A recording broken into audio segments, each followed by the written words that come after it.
starting. It says it's starting. It says we've started. And I'm just... Oh, the video is coming. It's coming. Hey! What's good, everybody? Welcome to this month's book club for The Name of the Wind by Patrick Rothfuss. It is just going to be Rochelle and I, as the rest of the team are busy. Jean is obviously just recently given birth and is still caring for little baby. I'm just going to preface this video by saying you will probably hear my neighbor screaming at the top of her lungs because that's all she does these days. All she's done since she moved in is scream at the top of her lungs and swear at her children.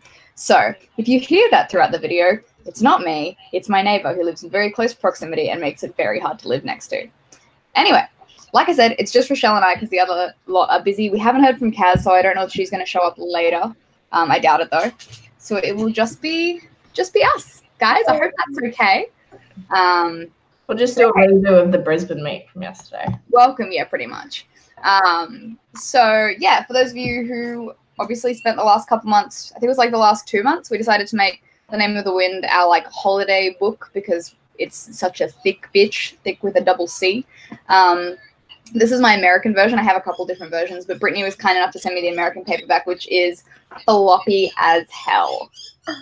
So, yeah, I guess we'll start with, I didn't reread it over the holidays because I'm trash and was reading other things. But Rochelle has recently read it again, so she will be taking most point on those. But I think I can remember a fair bit. Like I'm not going to discount what I remember. But yeah, I mean, the times that I've read it, I've absolutely loved it. I love Kvothe, even though if he was written poorly, I would hate him. Like he's one of those characters that you will either love or hate, which I think was the general consensus yesterday at our Brisbane meetup, is you either absolutely adore him and his special snowflake syndrome, or you hate him and want him to die. I'm a fan, personally. Also a fan. Yeah, I'm down for the snowflake tropes. If they're written well, I'm all for it. So, yeah, I enjoyed it. I like the magic system, although I do struggle with, like, alchemical magic and science-based magic, just because I don't know what it is, why some magic systems click and some don't. Yeah. So, yeah, every now and again, like, I'll struggle with that. What else? Acknowledging when this book came out and when it was written, obviously, the treatment of females in fantasy is changing and is ever changing. So obviously I wasn't a huge fan of the females in this book. Obviously when I read this book, it didn't really stick out to me. Obviously it stuck out that there were minimal females and they kind of just flitted in and flitted out of Kvothe's life, which I guess makes sense as it's his story. But hold up, I can hear myself through your recording. Yeah, so I'm interested to see how Doors of Stone will go. We'll start off with like our non-spoilery thoughts, which is what I was aiming to do then. I just completely forgot to mention it. And then we'll get into our spoilery thoughts. But yeah, I mean, I'm a sucker for the magical school trope. I love it. I think it's fantastic. I'll die on this hill of character goes to school to learn, is foiled by bullies and makes some friends and has teachers who hate them and teachers who love them like Elodin and who are weird like Elodin. And yeah, I love it. I forgot about the strong focus on like money and how Kvothe's financial situation always sucks. And I felt attacked. I felt hurt. You were personally attacked at the Brisbane meet. Yeah, personally attacked, where it's like, you have all this money, like, save, and then you have no money, and I'm like, that's so me. Like, I get money, and then it's gone before it even hits my bank account, so Me too. I feel you both.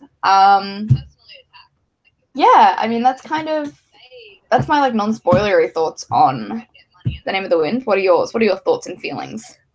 I mean, I also like love the whole special snowflake. The other one decided to join us. Hello, little one. Yes, this is my second dog, Athena. I was showing Piera my other dog, Phoebe, earlier, and this one didn't decide to join until the second you hit the live button, so she may just be here. I closed my door so none of mine are getting in. Mine are here. This is where they live, on my lap. I personally, yes, I can see the chat. Hello, everyone. We'll get to the chat later. We'll do our chats first, and then we'll get to the actual chat where we'll answer all your questions. So we will get to them. Just give us a second.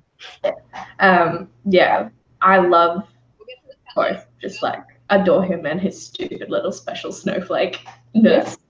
And being the massive Harry Potter fan that I am, it was my kind of first step into the fantasy genre. The magic school trope will always hold a very special place for me.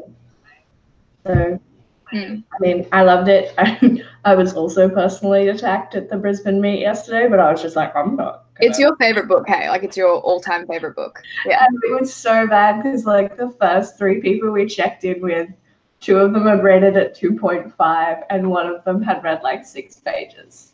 And they were just like, we hate Kvothe. And I was like, yeah, well, that's exactly what I expected. And I was just like, how dare you attack my baby? You don't know what he's been through. How dare you? He's a special boy. Exactly. Yeah, I mean, apart from that, yeah, I agree. Like, I do think the book was really slow as well. Sorry, I'm getting all these messages and texts, and I don't know how to make it quiet on my computer. Yeah, it's slow. I mean, it's a chronicle, so it's going to go through absolutely everything. Which, like I said, I'm a fan of if done right. Like most tropes, I'm a fan of if they're done. I mean, not Chronicles being a trope, but it's similar. Like most tropes and things like that, if done correctly and written well, I really enjoy them. Like the book that I recently read, Ruin of Kings, similar to Name of the Wind in the way that the main character is pretty similar. The premise is, like the chronicle is pretty tedious. But if it's done well and I'm still interested, I don't mind those down times between like the big events. Yeah. I'm definitely like, pacing is not a huge thing for me as long as the development of characters and world and plot is there. Like, I don't mind it taking a while. I'd rather have a well-constructed world rather than a really fast-paced action story where I don't understand like what's happening or what's going on because the world doesn't make fucking sense. Yeah. And like that happens in fantasy books. Like the plot will be so full of action and so action-packed that the character development falls to the side and you're like, I don't care about this character because I don't know them well enough. And they're like a stranger going through like all these deep trials and I'm just like, I don't care.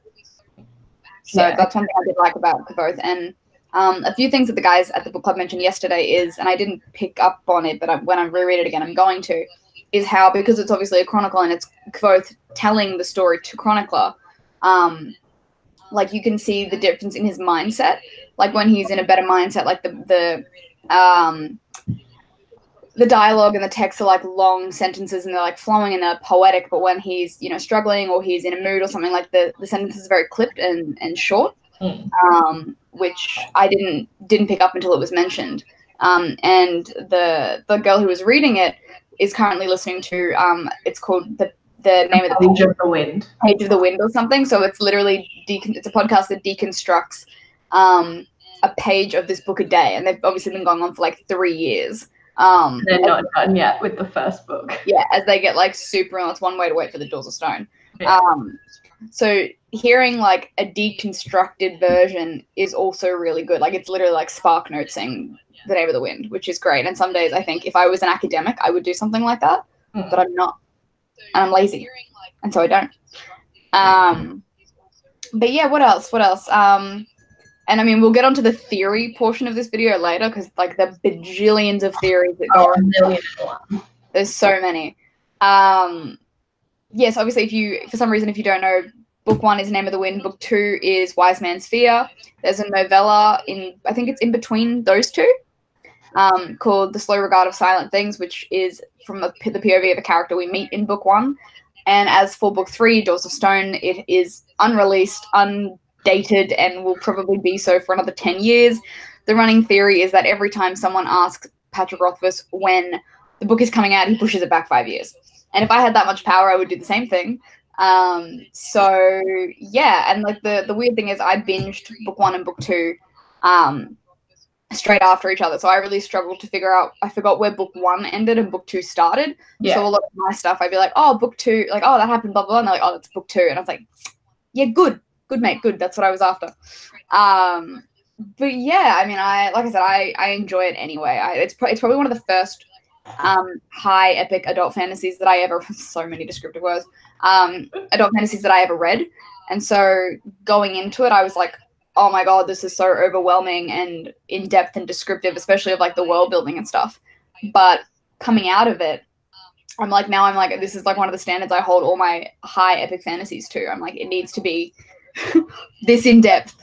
I want to know, yeah, like what one of the girls was saying yesterday, like, I like knowing how much things cost. And then, you know, watching Kvothe be terrible at it, like me. I mean, that's, you know, how often is that a relatable thing in fantasy characters who, like, is also bad with money? Never. Never. I read Name of the Wind for the first time at 15. I'm now 26, turning 27. Blows my mind. I was reading Twilight. I was stomaching Twilight at that point, being like, oh my God, Team Jacob. Which I now realize played into my everyday life as I am dating a Jacob. How strange. You're marrying a Jacob. I'm marrying a Jacob, that's true. Yeah, so while you were nerding out at 15 over Patrick Rothfuss, I was like, Stephanie Meyer. I'm just like, I have pitied you for so long. And now, like, I go back and read, like, all of the other old cult fantasies, and I'm just like, but this isn't Name of the Wind. Like, why the fuck am I even bothering? Why? Yeah. And that's the thing, like, I mean, over probably, like, I want to roughly say, you know, having been in the book community for about, I want to say, like, 3 or 4 years, 5 years maybe, which isn't long in comparison, I've already noticed a change in, like, in fantasy books, especially, again, like, the treatment of women and the diversity and all that sort of stuff.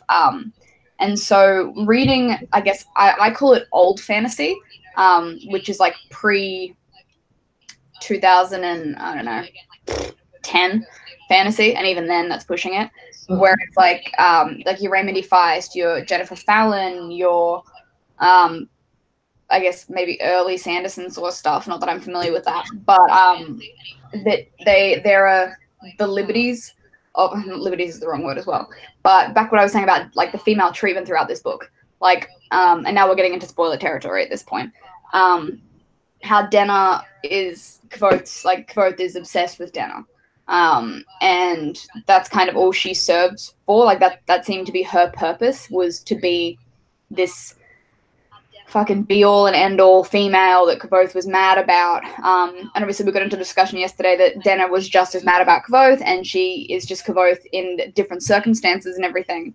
And I'm interested to see what her character does in Doors of Stone, like if she's been set up like that for a reason, or if that was just a product of the times. And the theory being that Denna doesn't even exist, she's just Kvothe on drugs.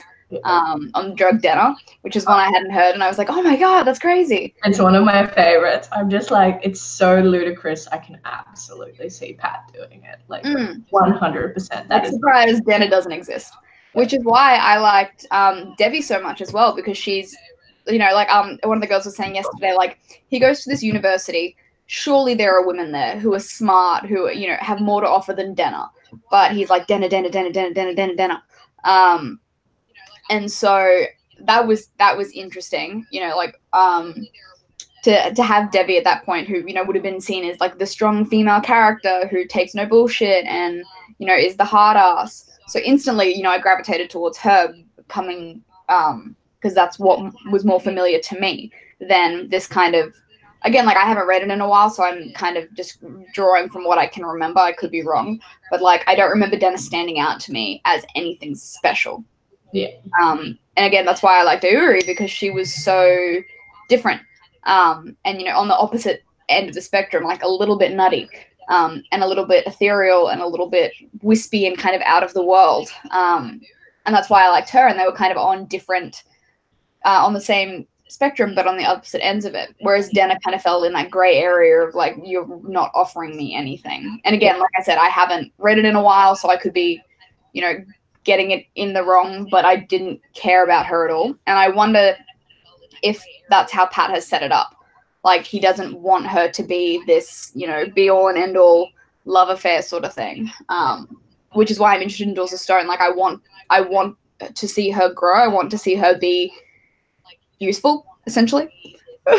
And every time like Dana is brought up, like talking, with her 100 different names and aliases. Oh my god. Yeah. Like every time Pat talks about her, he's just like, you have to remember, Quoth is telling the story from his point of view.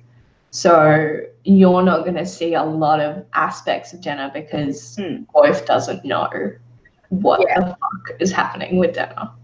So that's all going to come out in Doors of Stone. Like, we're going to find out why she's doing what she's doing, a lot of her backstory. Yeah. And we basically already know that she ends up dead. So I'm waiting for the refrigerator monologue. Sorry, what? Jenna absolutely dies. Like, I don't remember that. It's like the whole reason that he goes and becomes Coat, because he like loses her. Oh. Yeah, I have to reread it. I'm like still thinking of like that, you know, like that I have stolen princesses back from, you know, whatever. I'm still waiting for that prophecy to like come through. I'm like ticking things off as I go. I was like, yep, that's done. Oh, yep, that's happening. Oh, yep, yeah. Even though he hasn't. Yeah, I probably definitely need to reread it. Here we go. Because he's done that. He's done that. Hasn't done that. Hasn't done that. Has done those two. Yeah, I think Trayvon's still standing. So I'm interested. Yeah, interested to see, but I need to go back for that. Yes, I definitely need to reread it with that in mind and all the theories in mind as well. But yeah, no, when they're like first talking to Chronicler, they're talking about how, oh, this is a man that's killed an angel. And I'm just like, wait, what? Where is the angel death coming from? Okay. All right. Well, we'll try and avoid that sort of territory of spoilers of the grander picture. Just so we can kind of keep on topic of book one as if we haven't read the rest of them. I don't know how to make my messages stop popping up. Yeah, but I mean, in terms of that, is there anything else that we discussed yesterday? Well, we talked about how annoying it was that he kept going back to the one shirt thing, and then someone makes him a nice cloak and he instantly ruins it, so don't bother making him nice. Boys, right? Yeah. Just kidding. Yeah, that was another thing that I probably, now that like it's been brought up, I remember being like, why are you so bad? Like, why are you so bad? But also, yeah, enjoying that it's relatable. And I'm like, I too suck with money. And touching back on the magic systems, I like that there's different kinds of magic. Like sympathy is obviously very much a science-based magic where you have very specific rules about what you can and cannot achieve and like how certain things work. It's very defined. Whereas I also like the fact that we have the naming aspect of magic, which is, you know, it just is. It doesn't have an explanation. You just learn the name and then you're able to call upon that thing. And the names change, so you've really got to like know that specific aspect that you're looking for. Maybe that's what I struggled with. Like I was like, that doesn't make sense. Like if it's not tangible to me, it doesn't make sense. Which is why I struggle with so many magic systems. Like I'm a really visual reader. And when I read, I try to like imagine it as, you know, as an actor. So if I'm that character, or as a film, if I'm looking at it, and it's like the internal head stuff that I don't fully grasp. Yeah. Because like I called the name of the wind, and it's like Frank. Well, like Sarah was saying, this is definitely called Greg now, by the way. And like even though, and like with Kavoth, you know, them being like, you can't do this, and he's like, I'm gonna do it anyway. Like with the jumping off the roof thing. Well, Eleven's like, jump off the roof, and Kavoth's like, okay, and he's like, don't do that. That's not. I didn't mean that. It's you idiot. I love that he didn't learn from that experience either, because that, like, I tend to view that as directly connecting to the accident that happens in the workshop. He like quote notices a thing, is doing something weird, mentions it to someone higher up, and they're like, oh no, it's fine. And so he takes that upon face value, and then everything goes to shit because he didn't be like, no, no, this is weird. You need to listen to me. God forbid you speak up to your higher ups. Yeah, I mean, that's kind of my thoughts on the whole book without having reread it recently. Is there anything else you want to add before we go through the chat? No, I think we'll find stuff in the chat and then it'll my brain. Let's have a squiz. Hello, everyone. Hello. It was published. What year was it published? What year? 2009? 2007. 2007. So back when we were all wee ones. When I was 15. Your favorite character? Look, I like Bast. I mean, Kvothe, obviously, but I like Bast, and I like Ayuri, and I like Devi. I probably, like, apart from Kvothe, I probably wouldn't say I have a favorite character. I mean, technically, I'm biased now because Ori has to be my favorite character because one of my niece's names is Ori. That's adorable. Yeah, they took it from Name in the Window. It's just like, we could, I like it. I would hang out with you. So I would now, technically, I'm biased. I have to pick Ori because my niece is adorable, and why wouldn't I? Yeah. But Devi is also, like, right up there. I just love her. Take no shit. I'm going to do whatever I need to do to progress. Everyone else is so worried about what they're doing. I'm just going to do me. Yeah. And I love how much shit she gives Kvothe for him expecting her to be a man and is like, excuse you? Yeah. Why the hell can't I be a money collector or lender? Like, just because I'm a woman, that makes me less viable? Yeah. Like, yes. Yeah, it was slow. It is boring in a way. That is how you spell Rochelle. Yeah, slow. I mean, like, what do you expect with a Chronicle? Like, it's going to give you, it's like, it's not a highlights reel. It's an everyday boring, like, everyday life. Like, yeah, today, like, it's like, yeah, like, even my vlogs are like that. Like, today I'm like, oh, I just went to work. Like, nothing of note happened. I just went to work for 3 days straight. And then you're like, today I edited an Evernight scene. And like, oh, yeah, great. But, like, I mean, think about your life. There are boring days in it. And so, yes, it's harder to read when you're like, I want to go into a fantasy book and expect, high action and fantasy and all this cool stuff. And you're just met with, both studied for 2 days. And you're like, So I get that. Like, I can do that in my real life. This is not what I came here for. Exactly. But yeah, everyone's pretty much saying the same stuff. Not a whole lot of action. It is slow. Ayuri is the best. Hold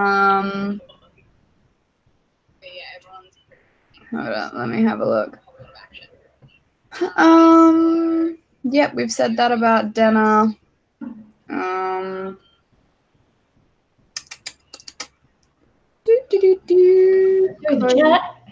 Both being, pretty much just what we've said. Yeah. Sarah jumped in, was like, that name was definitely Greg. Name was Greg. Els has sent us a few of her notes as well, so I'll have to go through that. She says, I really like meaty character-driven novels, which is what this is. That's why I could be a little more forgiving when characters so easily fell by the wayside, only to appear briefly. Sophia voice, it's a D&D campaign. Totally cool with that. I love D&D. The pacing was frustrating because she reads a lot of slow books and she can understand why other people might have been frustrated that it was boring slow the whole way through, which we've gone through. Kvothe is a little shit and I love him. I'm also a theatre kid turned academic. Yeah, might be the reason for a lot of the worst people.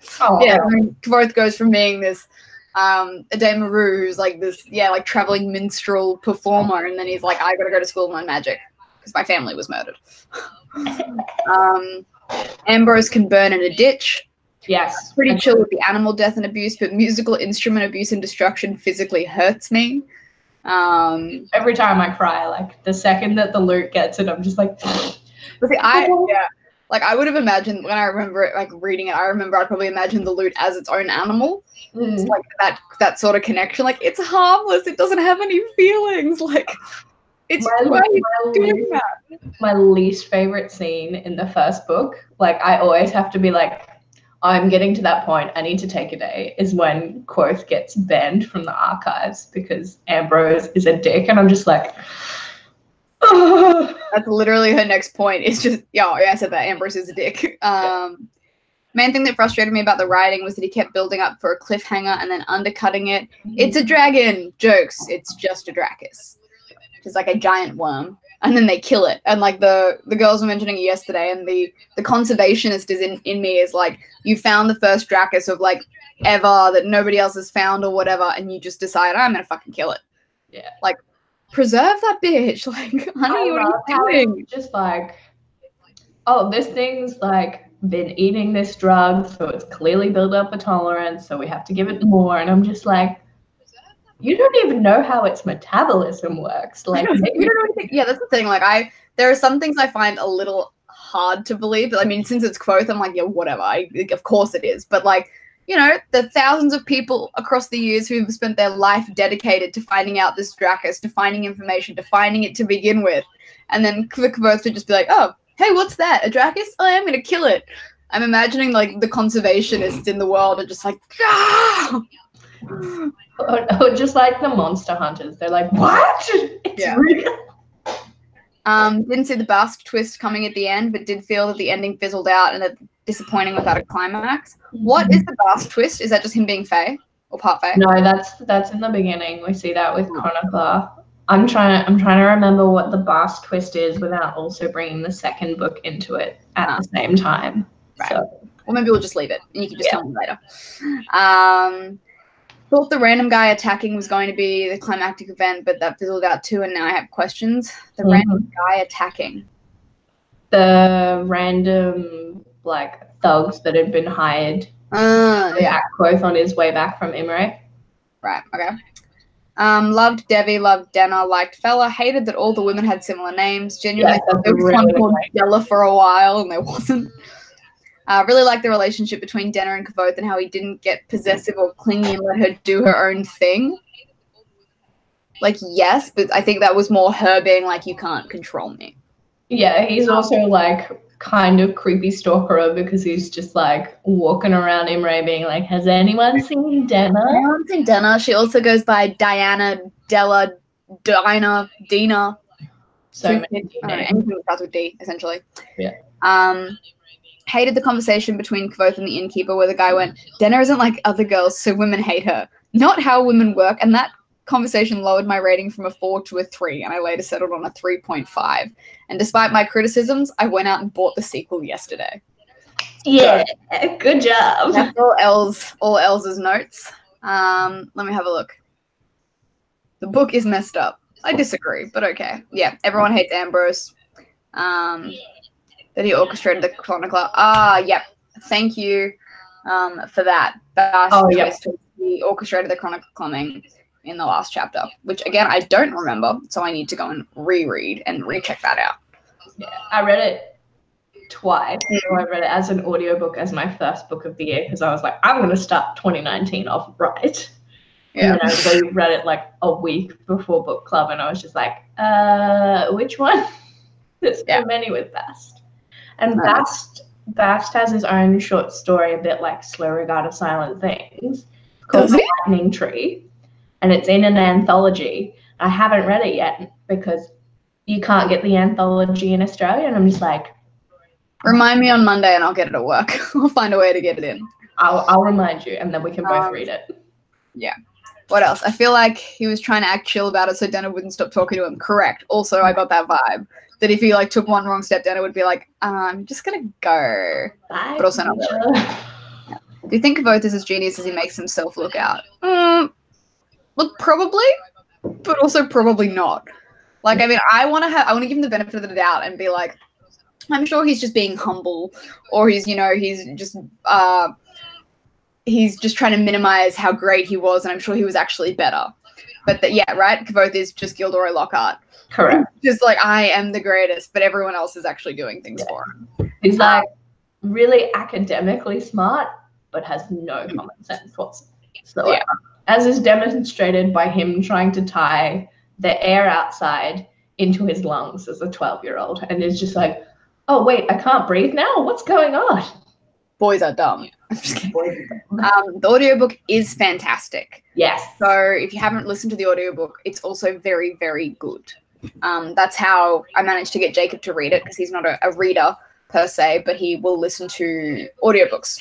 So I managed to get him to listen to Name of the Wind and Wise Man's Fear, again, straight after each other, so he doesn't know where 1 and 2 ended and started. Yeah.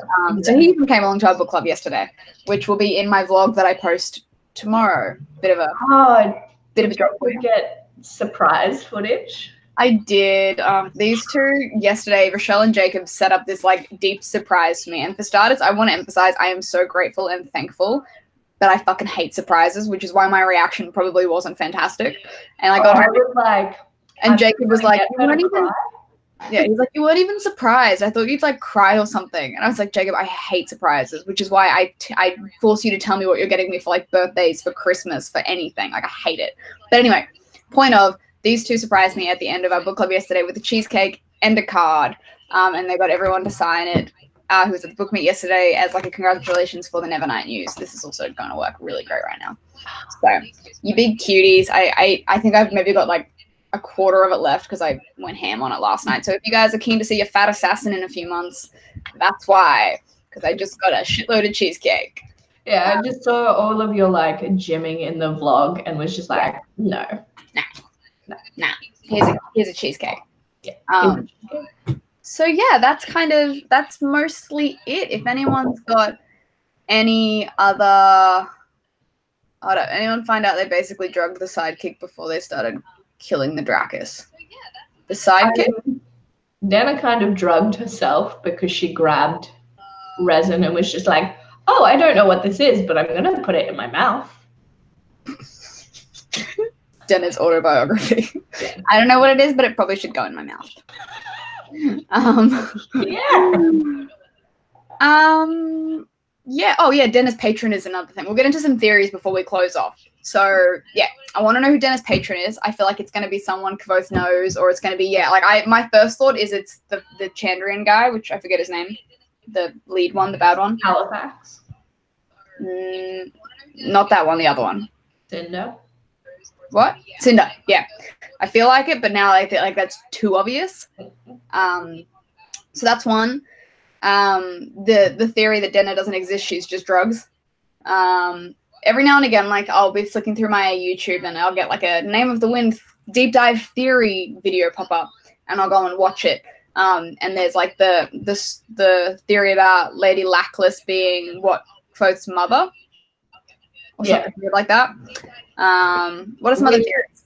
I really like the theory of, because in the first book, like, Quoth sings a not very flattering song about Lady Lackless, and I would love, and she gives me the whole, don't do that about real people because that's not cool, because talking to someone, saying something to their face is different than saying something about someone to someone else, so that's not cool. And I would love that to have been him singing a song, like a rude song about his mother without realizing, and then getting shut down for it. Yeah, that would be like, of course, if that is his mother, like, of course, he's also part royalty of some description. Like, and I just want it to be true, because that would make him higher up in the royal line than Ambrose, and he can just shit all over him. That would be cool, but then I'm like, that's too easy. Like, why can't an orphan just be an orphan? Why does the orphan have to have magical blood or royal blood somewhere down the byline? Can't we just be an orphan who works hard and gets higher up because of their hard work? Well, we know, like, from the beginning that Quoth's mum is nobility, because she joined the troop. Yeah. It's more like, where in the nobility? Where in the line, yeah. What else? What other? You're more of the theory person than I am. There's just so many. Like, there's a lot. I'm in a Facebook group called the King Killer Chronicles, and like every day it's just people posting theories, and I sit there and I'm just like, what have you got? Red Rising. Like a Red Rising one, and it's the same thing with like Dark Age coming out. They're like, who is the bad guy? And I was like, I try not to read too much into theories personally, because I like to be surprised. But I also don't like to have my expectations set up, or like head canons or something happening when I read it, and I'm like, well, that's just wrong. It should have been this. But then I'm sure it gets to a point where the author's like, oh, fuck, they've already picked all my secrets. They've you know, got all the theories right. What do I do? Do I just go with it? Or do I go, ha, surprise, Quoth was actually asleep this entire time and it's all a dream? Or something equally as bad. So Don't do that, please, Pat. don't do that. Don't hurt me that way. Yeah, but if you guys don't have any more questions, I mean, that's pretty much it. It's a nice quick one with us today because we don't have the rest of the girls, which would have been nice, but they're all, like I said, busy or doing something else. We only have our own opinions, unfortunately. Alas, just us, and we were fans of the book. So I think I don't know if Sophia liked it. I know it's one of Kaz's favorite books. Yeah, so she obviously enjoyed it. Els clearly enjoyed it. I don't know about Jean. I don't think I've asked Jean what she thought about it. Jean enjoyed it because she read it when she was just before she went to Europe or while she was in Europe and really enjoyed it.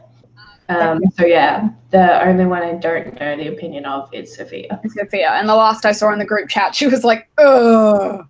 Yeah, last I saw in the group chat, Els was writing a summary of the ending up for her because she just didn't want to do it. So relatable. Yeah. Last question, what do you think of Elodin? I love Elodin. Obviously, yeah, I love him because we see him more in the second book. He reminds me, if anyone's read The Poppy War, he reminds me of, fuck, what's his name? Jiang? Ziang? I haven't read it yet. Really? Oh my god, you'll love it. Rin's teacher at, fuck, it's not even called the academy, but the school that she goes to train, Elodin reminds me of him. So if you like that trope of like teacher who's definitely weird but definitely onto something, he's there. Yeah. Hold on. I hate how Elodin hints to Kvothe to calm his shit. All makes sense, but they go straight over his head. Yeah, that pretty much sums up Kvothe to a T. Yeah. Does Ambrose remind you guys of Ivar and Ramsay? Not really. I feel like he's a lot more subtle and together and fancy as opposed to like that brutal, like Ivar I assume is from Vikings, who is just, you know, wears blood 90% of the time. So there's nothing subtle about him. And Ramsay Bolton is also insane and people know it. Whereas with Ambrose, I don't think everyone is aware. He's one of those like, he has like the public face and the private face. Yeah, what I also like about Name of the Wind is we have Ambrose, who we all know and hate is a dick, but then we also have Savoy, who is one of Quoth's friends, who acts in a very similar way to Ambrose, but they excuse it because he's their friend. And again? Savoy, the guy that dates Denna and is how Quoth finds out. Yeah, he's not ringing a bell, but I know there was the friend who dated Denna. I just can't remember his name. Yeah, well, he's like nobility, and the first scene that we see him with is like him getting his tuition price and him being like, oh, I have to cancel my private rooms and live with these peasants, and like throwing a little baby tantrum about how he now has to share. Which is because he's Ambrose. They excuse it because they're friends. Yeah. So which I mean, the same with real life. Like there are a lot of my friends who do dumb shit that I only excuse because we're friends. I mean, obviously there are some things that I'm like, okay, that's a bit too far. Like I don't want to deal with that. But how, you know, someone you dislike is automatically like they breathe wrong, and you're like, oh, that's the worst thing in the world. Yeah. I mean, that's just like a commentary on everyday human life, really. And yeah, I'm really hoping that Savoy does something like really awful in the third book and Quoth is just like, oh shit, I've been excusing this behavior because you're my friend, but really you're just as bad as Ambrose and maybe I've judged him a little too harshly. Although part of me doesn't want that. I don't want a reckoning between him and Ambrose. Like I don't want them to be friends. No, I don't want them to be I do love that trope of like enemies to like reluctant, we have to work together. But I don't want it for this. Like I don't know. I have to reread it, but again, that's just too neat. It's too clean. It's too wrapped up. Anyway, yeah, not after the loot. That was after the line. Too much. Yeah. Anyway, so that was pretty much our entire Name of the Wind book talk, book conversation. Thanks for joining us. Our book for next month is Priory of the Orange Tree by Samantha Shannon. Another thick bitch. So you have, I haven't started it yet. I'm like, part of me is afraid to start it because it's so thick, but also I want to start it closer to the end of the month so I'm fresh with rememberings. But now that I'm starting, like I started bullet journaling yesterday, and now that I started writing down like notes, I never really write notes when I review books. I usually just remember, but like I just have a quick Holy Sister review here. Maybe I'll read it sooner and just write it down like a normal person. Yeah. But I have 4 other books that I want to reread before then, so. Well, it's like 803 pages, and we've got like 3 weeks till the next meetup, and I'm just like, oh, well, to be fair, like, I read Kingdom of Ash in like 2 days, and that was bigger. So, I mean, realistically, I can, but it doesn't, like, to me, it doesn't matter how big the book is, it's how thick it is. Yeah. Like, I remember, like, the Mistborn books, I don't remember being that big, but they took me forever to read because they're like full brain books, I call them. Yeah. And like that's what I'm concerned about with Priory, because I've read The Bone Season by Samantha Shannon. Yeah, and it's too much for me. Yeah, it's same. And I'm just like, I remember that taking me a longer time than I expected to for the length of the book, because it was a little bit more dense and I had to pay more attention to it, which is why I'm planning to start early so that it has that time. Well, that's why I like Holy Sister, for example, that I'm reading at the moment is not big at all. Like it's probably the smallest of the 3 books. And I read it in a day. Like I managed to read it in a day, but I wanted to reread it straight away so I could remember more stuff about it and think, like, you know how every time you reread a book, you learn more stuff. So that. But I want to finish that. I really want to reread Nevernight and God's Grave because I miss my girls. And then I'll probably read Priory after that. But I'm also a little bit reluctant because I didn't like The Bone Season. Like I thought I would like it, but it was really dense and like too much brain capacity required that I definitely didn't need to. Yeah, if Name of the Book wasn't doing it as a book of the month, I don't know if I would have picked it up. I would have because I love dragons and I love the premise and what I know about it. I wouldn't have because it's Samantha Shannon. I think I would have picked it up as soon as someone mentioned the female romance that happens. I'm just like, okay, fine. Now I'll come check you out. Yeah. I think it would have been much less of a priority for me. A priority for you? Just kidding. What are you reading at the moment? So I got to halfway through Queen of Fire last night. By Anthony Ryan. Which is good. I'm 2/3 of the way through Blood Upon Sand by Bradley P. Boulier, which is like a Middle Eastern desert fantasy, which I'm quite enjoying. I've started that one. I started book 1 and got very like Selena vibes from it. It's very Selena vibes. And wanted to keep going, but I think the magic system confused me. I mean, I tried it 2 or 3 years ago, so I would retry it again. Having now reading more adult fantasy now. They definitely get into more explaining of the magic system. Oh, good. At like the second book, which is good. Yeah. So you get to that bit, that's when you'll get more of that. And then I'm also reading, I'll be starting Priory. Reading 3 books at once. That's fun. I read 1 audiobook, which is Blood Upon the Sand, 1 ebook, because my e-reader will turn itself off rather than me falling asleep in my pages, and then 1 physical copy. So Queen of Fire is my ebook, Blood Upon the Sand is my audiobook, and then my hard copy will be Priory. You're crazy. Yeah, I'm just rereading Holy Sister. I'm reading it a lot slower now because I know what happened, so I finished it, but I'm reading a lot slower so I can just fully digest how fucking brilliant it is. Yeah, I just have to find copies of Red Sister with cover that I actually like because I hate both covers. Yeah, I don't mind out of the 2, I don't mind the American ones.